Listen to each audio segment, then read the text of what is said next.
আসসালামু আলাইকুম, সবাইকে স্বাগতম বেসিক সি প্রোগ্রামিং কোর্সের আরো একটি নতুন ভিডিওতে। আজকে আমরা শিখব ডাটা টাইপস এবং ভেরিয়েবল কি এবং সেগুলোর কাজ কি।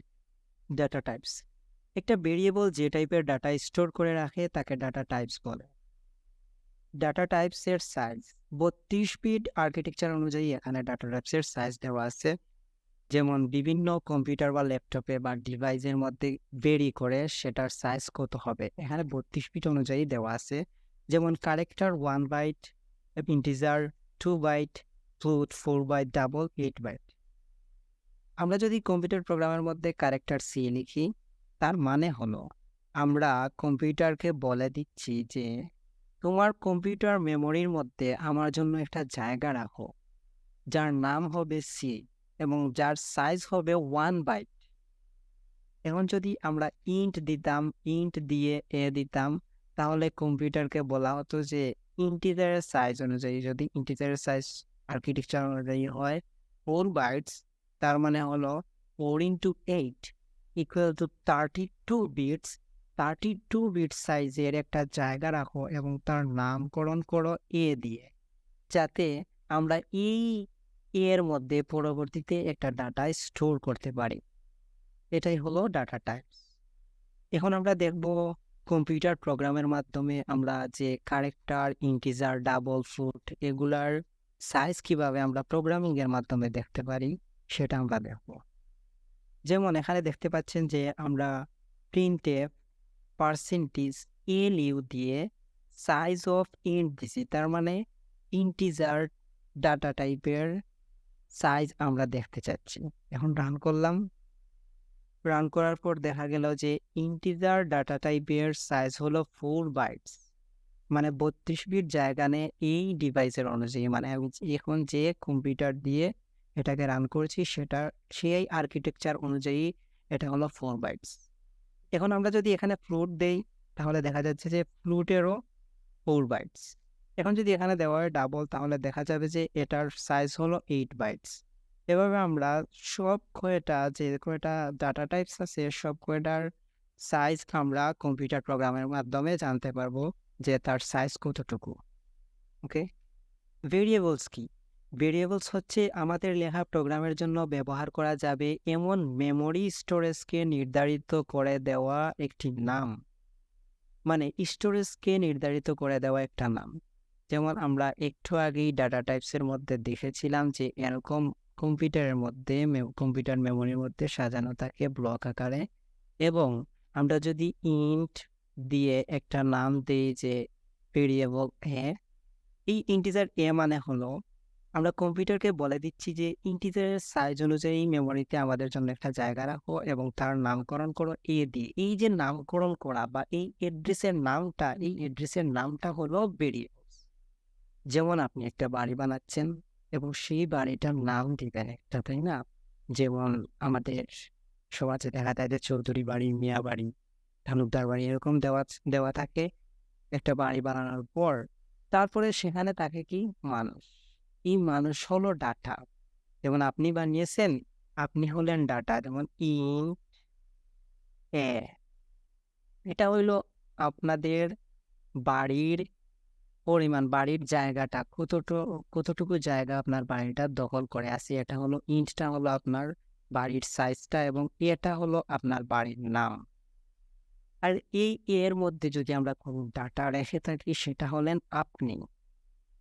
তেমনি প্রোগ্রামের মধ্যে এই ইন্টিজার হলো একটা সাইজ, এটা হলো একটা নাম বা অ্যাড্রেস। এই অ্যাড্রেসের মধ্যে গেলেই আমি আপনার সন্ধান পাবো, আর এই টুটা হচ্ছেন আপনি। Clear? এখন আসেন আমরা ভেরিয়েবল স্টোরির সিনট্যাক্স দেখব। আমরা দুইভাবে ডিক্লেয়ার করতে পারি। একটা হলো প্রথমে আমরা ডাটা টাইপস দিব, তারপরে একটা নাম দেব, যাতে আমরা পরবর্তীতে সেটার মধ্যে একটা ভ্যালু স্টোর করতে পারি। আর আরেক রকম হলো যে প্রথমে আমরা ডাটা টাইপ দিব, তারপরে ভেরিয়েবল নাম দিয়ে সেটার মধ্যে ডাটা স্টোর করে ফেলবো। যেমন আমরা ইন্টিজার এ নিলাম, এটা হলো টাইপস, আর এটা হলো ভেরিয়েবলের নেম। আবার আরেকটা হলো প্রথমে টাইপ, তারপর ভেরিয়েবল নেম, তারপর ভ্যালু। এই যে ইন্টিজার এ, ইকুয়াল টু দিয়ে আমরা সে একটা ভ্যালু অ্যাসাইন করে দিলাম, ভ্যালু স্টোর করে দিলাম। এটাই হলো ডিক্লিয়ারেশন, মানে ইনিশিয়ালাইজেশন। এই দুইভাবে আমরা ডিক্লেয়ার করতে পারি। এখন ধরেন আপনার সেম ডাটা টাইপের অনেকগুলা ভেরিয়েবল প্রয়োজন একটা প্রোগ্রামে। এখন কি আপনি এভাবে করবেন যে integer A, integer B, integer C, integer D এভাবে ডিক্লেয়ার করবেন? অবশ্যই না। এর জন্য আমরা এভাবেও ডিক্লেয়ার করতে পারি। প্রথমে যেহেতু সব কয়টা একই টাইপের, সেজন্য আমরা ইন্টিজার দিলাম, বা এখানে ক্যারেক্টার টাইপের যদি একই ভেরিয়েবল প্রয়োজন হয় তাহলে ক্যারেক্টার দিব, বা অন্যান্য টাইপ আছে এগুলা দিব। এখন আমরা যদি ইন্টিজার টাইপের অনেকগুলো ভেরিয়েবল প্রয়োজন হয় তাহলে ইন্টিজার দিয়ে আমরা এ দিব, তারপর একটা কমা, তারপর বি দিব, কমা, সি দিব, তারপর সেমিকোলন। আপনাদের যতটা প্রয়োজন আপনাদের প্রয়োজন অনুযায়ী আপনারা ডিক্লেয়ার করে ফেলবেন এভাবে কমা দিয়ে দিয়ে। এটার মানে হলো, যেমন আমরা কম্পিউটার প্রোগ্রামকে বলে দিচ্ছি যে মেমোরির মধ্যে গিয়ে ইন্টিজার সাইজের 3টা ভেরিয়েবলের নামকরণ করো, যাতে সেই নামের মধ্যে আমরা ডাটাগুলাকে স্টোর করতে পারি পরবর্তীতে আমাদের প্রয়োজন অনুসারে। এইভাবে আমরা ভেরিয়েবলগুলা ডিক্লেয়ার করতে পারি। ভেরিয়েবলসের কিছু রুলস অ্যান্ড রেগুলেশন আছে সি প্রোগ্রামিংয়ে। যেমন আমরা আলফাবেট, ডিজিট এবং আন্ডারস্কোর ব্যবহার করতে পারবো, আর কিছুই আমরা ভেরিয়েবল হিসেবে ব্যবহার করতে পারবো না। এখন আমরা কি করলাম, ইন্টিজার 9 দিলাম। যেহেতু আমাদের বলা আছে আমরা ডিজিটও ব্যবহার করতে পারবো, কিন্তু এটা সঠিকভাবে ভেরিয়েবল ডিক্লেয়ার করা সম্পন্ন হয় নাই। কারণ এর পরবর্তীতেই বলা আছে যে আমরা স্টার্ট করতে পারবো একটা আলফাবেট এবং আন্ডারস্কোর দিয়ে। আমরা একটা আলফাবেট দিতে পারবো অথবা আন্ডারস্কোর দিতে পারবো, কিন্তু আমরা ডিজিট দিয়ে কখনো স্টার্ট করতে পারবো না। এখানে যদি আমরা একটা ডিজিট বা একটা আন্ডারস্কোর বা একটা আলফাবেট দিয়ে দিতাম তাহলে কিন্তু এটা সঠিকভাবে সম্পন্ন ভেরিয়েবল ডিক্লেয়ার করা সম্পন্ন হয়ে যেত। আরেকটা রুলস আছে যে আমরা হোয়াইট স্পেস এবং রিজার্ভ কিওয়ার্ডগুলা ব্যবহার করতে পারবো না। এখন হোয়াইট স্পেস কি? হোয়াইট স্পেস সম্পর্কে আমরা এর আগের ভিডিওতে আলোচনা করেছি। যেমন আমরা যদি চাই যে ফার্স্ট নেম নামক আমরা এফ এন্ড ফার্স্ট নেম দিয়ে একটা ভেরিয়েবল ডিক্লেয়ার করলাম, আর মাঝখানে একটা হোয়াইট স্পেস রেখে দিলাম। যদি এভাবে আমরা ভেরিয়েবল ডিক্লেয়ার করি তাহলে আমাদের ভেরিয়েবলটা সঠিকভাবে ডিক্লেয়ার করা সম্পন্ন হবে না, কারণ বলে দেওয়া আছে হোয়াইট স্পেস ব্যবহার করা যাবে না। আবার আমরা রিজার্ভ কিওয়ার্ড যে আছে সি প্রোগ্রামিংয়ে সেগুলোও ব্যবহার করতে পারবো। যেমন আপনি যদি একটা ইন্টিজার ভেরিয়েবল ডিক্লেয়ার করতে চান এবং ইন্টিজার নিলেন, নিয়ে দিয়ে দিলেন যে ইন্টিজার কারেক্ট, CHAR, মানে কারেক্টার হলো সি প্রোগ্রামিংয়ের একটা রিজার্ভ কিওয়ার্ড, ইন্টিজার হলো সি প্রোগ্রামিংয়ের রিজার্ভ কিওয়ার্ড, আবার ডাবলও হলো ইন্টিজার সি প্রোগ্রামিংয়ের একটা রিজার্ভ কিওয়ার্ড। এরকম মোট 32টার মতো রিজার্ভ কিওয়ার্ড আমাদের সি প্রোগ্রামিংয়ের মধ্যে আছে। এই রিজার্ভ কিওয়ার্ডগুলো আমরা কখনো ভেরিয়েবল হিসাবে ডিক্লেয়ার করতে পারবো না।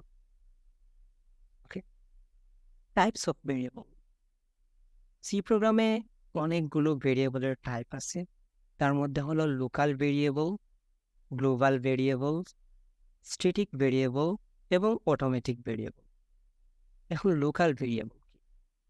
লোকাল ভেরিয়েবল হলো, যেমন আমরা যদি মেইন ফাংশনের ভিতরে কোনো ফাংশনের বা কোনো স্কোপের ভিতরে যদি একটা ভেরিয়েবল ডিক্লেয়ার করা হয় সেটা হলো একটা লোকাল ভেরিয়েবল। এটা যদি ইন্টিজার এভাবে যদি আমরা মেইন ফাংশনের ভিতরে ডিক্লেয়ার করি তাহলে এই মেইন ফাংশনের বাহিরে যে ফাংশনগুলা থাকবে সে ফাংশনের মধ্যে আমরা এটাকে ব্যবহার করতে পারবো না। যেমন আমরা ধরেন এটা মেইন ফাংশন এবং এটা আর একটা ফাংশন, এই ফাংশনের মধ্যে যদি আমরা এটাকে ব্যবহার করতে চাই তাহলে সেটা আমরা কখনোই পারবো না, কারণ এটা হলো লোকাল ভেরিয়েবল, শুধুই মেইন ফাংশনের জন্য বরাদ্দ করা হয়েছে। এখন আসেন আমরা দেখি গ্লোবাল ভেরিয়েবল কি। গ্লোবাল ভেরিয়েবল হলো আমরা ফাংশন বা বিভিন্ন ব্লকের বাহিরে, সবগুলা ব্লকের বাহিরে যদি কোনো ভেরিয়েবল ডিক্লেয়ার করি সেটা হলো গ্লোবাল ভেরিয়েবল। যেমন ধরেন আমরা হ্যাশট্যাগ # include stdio.h দিয়ে তারপরেই আমরা একটা ভেরিয়েবল ডিক্লেয়ার করি সবগুলা ফাংশন এর বাহিরে, ফাংশনের স্কোপের বাইরে একটা ভেরিয়েবল ডিক্লেয়ার করি ইন্টিজার এ। এই ইন্টিজার এটা আমরা মেইন ফাংশনেও ব্যবহার করতে পারবো, আবার অন্যান্য যতগুলা ফাংশন আছে এই প্রোগ্রামের ভিতরে সবগুলা ফাংশনের ভিতরেই আমরা এটাকে ব্যবহার করতে পারবো। এজন্য এটাকে গ্লোবাল ভেরিয়েবল বলা হয়। স্ট্যাটিক ভেরিয়েবল, এখানে দেখতে পাচ্ছেন মেইন ফাংশন একটা আছে এবং ইনক্রিমেন্ট নামক একটা ফাংশন আছে। এখন ফাংশন কি, ফাংশন কিভাবে কাজ করে, ফাংশন সম্পর্কে আমরা বিস্তারিত এই ভিডিওতে আলোচনা করব না, যেহেতু ফাংশনটা অনেক অ্যাডভান্স টপিক। আমরা আরো কয়েকটা ভিডিওর পরে ফাংশন সম্পর্কে ইন ডিটেইল আলোচনা করব। এখন ইন্টিজার, যেহেতু একটা প্রোগ্রাম রিড করা শুরু হয় মেইন ফাংশন থেকে, তাহলে মেইন ফাংশনে আসলো, এসে দেখলো ইন্টিজার নামে একটা সাইজ দেওয়া আছে এবং নামকরণ করা হয়েছে ফার্স্ট, সেকেন্ড এবং থার্ড নামে। তার মানে মেমোরিতে এই ফার্স্ট, সেকেন্ড, থার্ড নামে 3টা অ্যাড্রেস ক্রিয়েট করে ফেলছে রেমের মধ্যে। তারপরে কম্পিউটার প্রোগ্রামটা যাবে এর পরের লাইনে গিয়ে দেখলো যে ফার্স্টের মধ্যে আমরা ইনক্রিমেন্টটা অ্যাসাইন করে দিয়েছি। তারপর কম্পিউটার দেখতে পেল যে ইনক্রিমেন্টটা একটা ফাংশন। এখন ইনক্রিমেন্টটা কি ইউজার ডিফাইন্ড ফাংশন নাকি বিল্ডিং ফাংশন? বিল্ডিং ফাংশন তো না, যেহেতু ইউজার ডিফাইন্ড ফাংশন সেহেতু সে খুঁজবে, গিয়ে উপরে যাবে, গিয়ে দেখবে যে কোনো ফাংশন আছে কি এটা ইনক্রিমেন্ট নামে, গেল তারপর গিয়ে দেখলো যে ইনক্রিমেন্ট নামক একটা ফাংশন তৈরি করা আছে। তারপর সেই ব্লকের মধ্যে ঢুকলো, ব্লকের মধ্যে ঢোকার পর দেখলো স্ট্যাটিক নামক একটা ভেরিয়েবল দেওয়া আছে, তারপর ইন্ট নাম ইজ ইকুয়াল টু 1 দেওয়া। তার মানে কম্পিউটার প্রোগ্রামটা বুঝে গেল যে এই যে প্রথম ফাংশন কল হয়েছে এই সময় যে নামের মধ্যে 1টা অ্যাসাইন হয়েছে এটা একবারই অ্যাসাইন হবে।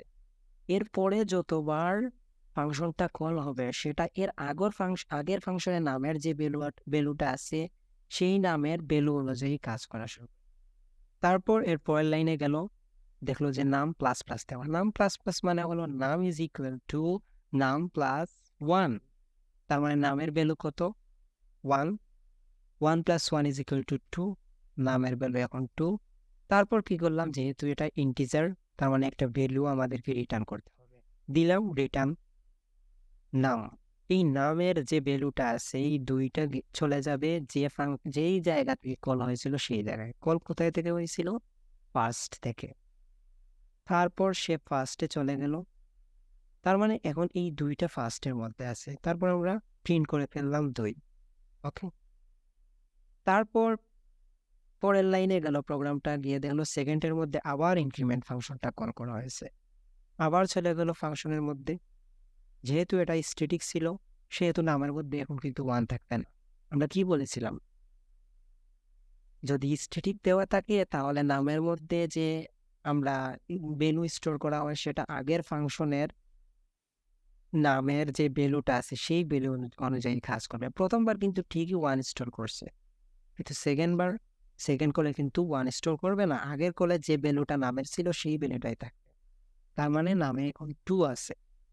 তারপর নাম প্লাস প্লাস দেওয়ার পর 2 প্লাস 1 ইজ ইকুয়াল টু 3 হলো, তার মানে নামের ভ্যালু এখন 3। রিটার্ন নাম, নামটা কোথায় যাবে? যে ফাংশন থেকে যেই জায়গা থেকে কল আছে সেই জায়গায়। সেকেন্ড থেকে কল হয়েছিল সেকেন্ডে চলে গেল, এর মধ্যে আছে কত? 3। তারপর দেখলো যে প্রিন্টএফ 3টা প্রিন্ট করলো। তারপরের লাইনে গিয়ে দেখলো থার্ড, আবারও ইনক্রিমেন্ট, আবার চলে গেলো ইনক্রিমেন্টের মধ্যে গিয়ে দেখলো স্ট্যাটিক ইন্ট নাম ইজ ইকুয়াল টু 1। তারপর দেখলো নাম প্লাস প্লাস, নামের ভ্যালু কত ছিল? 3 ছিল, তার মানে 3 প্লাস 1 ইজ ইকুয়াল টু কত? 4। তারপর রিটার্ন নাম, নামটা কোথায় যাবে? যে জায়গা থেকে কল হয়েছিল সেই জায়গায় গেল থার্ডে। এখন থার্ডের মধ্যে আছে 3। তারপর আমরা কি করলাম, সেই থার্ডটা প্রিন্ট করে ফেললাম। তার মানে থার্ডের মধ্যে আছে 4। সেই থার্ডের মধ্যে 4 ছিল, তাই সেই থার্ডটা আমরা প্রিন্ট করলাম, তার মানে 4টা আমাদের স্ক্রিনে শো করবে। তাহলে চলেন দেখি আমাদের স্ক্রিনে কি সঠিকভাবে 2, 3 এবং 4 চলে আসে কিনা। ওকে, দেখতে পাচ্ছেন আমাদের স্ক্রিন দেখা যাচ্ছে যে প্রথমে 2, তারপর 3, তারপর 4। তার মানে আমাদের প্রোগ্রামটা সঠিকভাবে কাজ করছে।